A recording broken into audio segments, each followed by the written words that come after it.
Have I heard correctly that you mentioned hiding his drinking problem?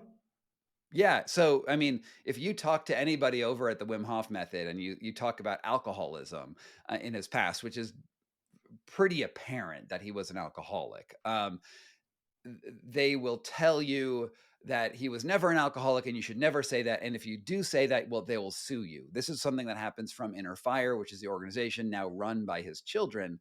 Um, and they are very protective over that idea because Wim is presented as a health and fitness hero, right? He's a smoker, right? They don't. He's a breath worker, and that seems wrong. And like so, these contradictions, they try to clean up his image repeatedly, and by doing that, you only present the good side. You only present this crafted image and not reality.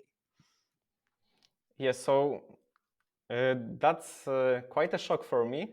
And what else don't people know about the Wim Hof himself? Hmm. There are some things that I can't quite talk about because I have to verify them still. But I would say that people should look in a little closer to the story of Olaya Hoff, his wife who committed suicide in 1995.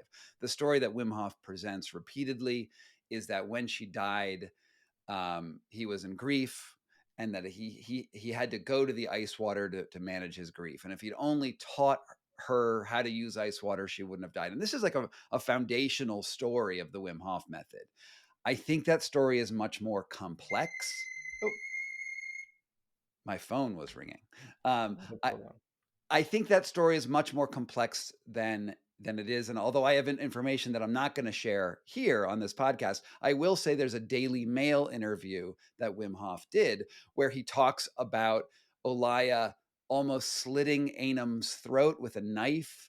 Ainam is his son, and and he alludes to a lot of abuse in that relationship. And I think there's a lot more to dig into in that vein, but I can't go into what I've found so far. Okay, okay, I understand. So the things that you've talked so far about, they are 100% verified.